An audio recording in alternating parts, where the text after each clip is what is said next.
Alam nyo ba na halos lahat ng pintor hindi alam kung saan ba talaga nila hugasan ang kanilang mga paint brush at roller? Ang paghugas ng paint brush at paint roller sa gripo na direktang umaagos sa kanal ay hindi tamang paraan. Kapag ang tubig na may halong pintura na dumadaloy sa kanal, maaari itong makarating sa mga ilog at iba pang anyong tubig.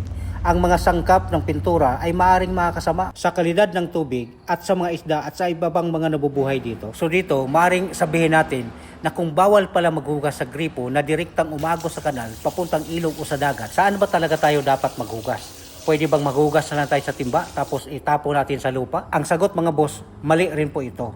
Kapag ibinuhos mo ang tubig na may pintura sa lupa at sisipsipin ito ng lupa at makarating sa groundwater, maaari rin itong maanod kapag umuulan, papunta sa kanal, ilog o iba pang anyong tubig kagaya ng dagat. Ang ilang sangkap ng pintura ay maaring makasama sa mga halaman, hayop at sa ating kapaligiran. Bagkus ang gagawin natin mga boss para makatulong tayo sa kalikasan, simutin ng husto ang laman ng brush at roller at hugasan ito sa loob po ng timba. At pagkatapos, ipunin ang pinaghugasan na tubig, ilagay sa tamang lalagyan at i-dispose sa tamang disposal sa inyong lugar. Alam ko mga boss na mahirap ito gawin, pero wala po tayong magagawa mga boss, kundi sundin ito para makatulong tayo sa kalikasan mga boss na hindi nasisira. Dahil ang mahusay na pintor ay hindi lang marunong magpintura, marunong din siyang mag-ingat sa kalikasan. Maraming salamat mga boss. Please follow me, like at share. Maraming salamat.